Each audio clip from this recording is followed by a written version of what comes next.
بسم اللہ الرحمن الرحیم۔ ماہ رمضان کریم قرآن کا مہینہ ہے، اور اس مہینے میں ہر مسلمان مرد و عورت کی یہ کوشش ہوتی ہے کہ قرآن کی تلاوت زیادہ سے زیادہ کی جائے۔ مگر قرآن کی تلاوت میں سب سے زیادہ اس دور میں جو چیز خیال رکھنے کی ضرورت ہے وہ یہ ہے کہ کیا آپ کو قرآن تجوید کے ساتھ پڑھنا آتا ہے؟ تجوید کیا ہے؟ تجوید وہی لب و لہجہ ہے، وہی طریقہ ہے جس طریقے کے مطابق آپ صلی اللہ تعالیٰ علیہ وآلہ وسلم پر قرآن نازل ہوا۔ پھر آپ صلی اللہ تعالیٰ علیہ وآلہ وسلم بھی اسی طریقے کے مطابق صحابہ کرام رضوان اللہ تعالیٰ علیہم اجمعین کو قرآن سکھایا کرتے تھے۔ تو اس ماہ رمضان کریم میں صرف یہ نہیں کہ قرآن پڑھیں اور غلط ملط ثواب کی بجائے الٹا گناہ حاصل کریں، بلکہ قرآن اس طریقے سے پڑھیں جس طریقے سے آپ صلی اللہ تعالیٰ علیہ وآلہ وسلم نے صحابہ کرام کو سکھایا، اور پھر صحابہ کرام نے پڑھا، اہل بیت اطہار نے پڑھا، لہٰذا اسی طریقے کے مطابق قرآن پڑھنا ضروری ہے۔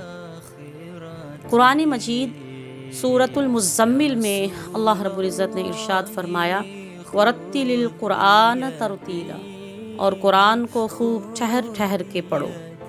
جب حضرت علی رضی اللہ تعالی عنہ سے اس کے بارے میں پوچھا گیا تو آپ نے یہی ارشاد فرمایا کہ حروف کو احسن طریقے سے یعنی تجوید کے ساتھ، اس کے مخارج کے ساتھ، اور اس کے یعنی جتنے بھی وقوف ہیں تمام کا خیال رکھتے ہوئے پڑھنا ہی ترتیل ہے اور یہی تجوید ہے۔ ملا علی قاری رحمۃ اللہ تعالی علیہ فرماتے ہیں کہ تجوید کے مطابق قرآن پڑھنا فرض عین ہے۔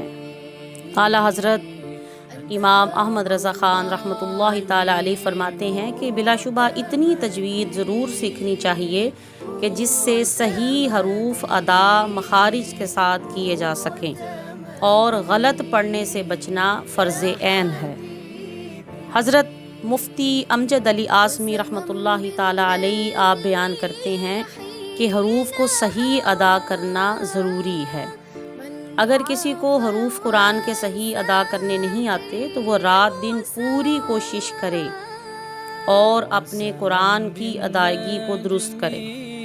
آج کل ہم نے یہ دیکھا ہے کہ خواتین خاص طور پہ کثرت کے ساتھ قرآن غلط پڑھتی ہیں، اور مرد حضرات میں بھی تعداد بہت کم ہے کہ جنہیں صحیح تجوید کے ساتھ قرآن کی ادائیگی آتی ہے۔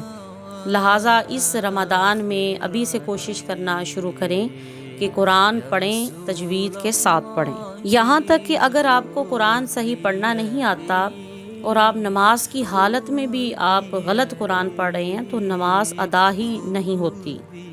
امام رضا احمد رحمۃ اللہ تعالی علیہ بیان کرتے ہیں کہ ہر مسلمان پر حق ہے کہ قرآن جس طرح اترا ویسا ہی پڑھا جائے۔ غلط پڑھنے یا حرف کی آواز کو بدلنے سے الفاظ کے معنی بدل جاتے ہیں، اور بعض اوقات تو معاذ اللہ نوبت جو ہے وہ کفر تک پہنچ جاتی ہے۔ میں آپ کی خدمت میں چند ایگزامپلز پیش کرتی ہوں، اس سے آپ بخوبی اندازہ لگا سکیں گے کہ تجوید کے ساتھ قرآن پڑھنا کتنا ضروری ہے۔ قرآن عظیم کی آیت مبارکہ ہے سورۃ الفاتحہ کی الحمد۔ الحمد اگر اس کو ہا کے ساتھ پڑھا جائے تو اس کا معنی تعریف ہے، خوبی ہے، لیکن اگر اس کو الحمد پڑھا جائے تو اس کا معنی جو ہے دھیمی آگ بن جاتا ہے، استغفر اللہ۔ اسی طرح سورۃ الاخلاص کی پہلی آیت مبارکہ کا لفظ قل ہے، قوف موٹی آواز میں تھک ساؤنڈ کے ساتھ اگر پڑھا جائے تو اس کا معنی فرماؤ ہے، اور اگر کل پڑھا جائے تو پھر اس کا معنی یعنی اگر بریک کاف کے ساتھ پڑھیں گے تو اس کا معنی کھاؤ بن جائے گا، استغفر اللہ۔ تو ان چند مثالوں سے آپ نے آسانی کے ساتھ سمجھ لیں گے کہ تجوید کے ساتھ صحیح ادائیگی کے ساتھ قرآن کو پڑھنا رمضان کریم میں اور رمضان کے بعد بھی انتہائی ضروری ہے، تاکہ کفر سے، گناہ کبیرہ سے، اللہ کی ناراضگی سے، عذاب جہنم سے بچا جا سکے۔ لہٰذا پہلی فرصت میں اس رمضان میں سب نیت کریں، ارادہ کریں کہ اگر مرد و خواتین میں سے کسی نے تجوید کے ساتھ قرآن نہیں پڑھا تو اپنی مصروف لائف میں سے بھی 1 گھنٹہ ضرور نکال لیں۔ اللہ تعالیٰ سب کو توفیق عطا فرمائے۔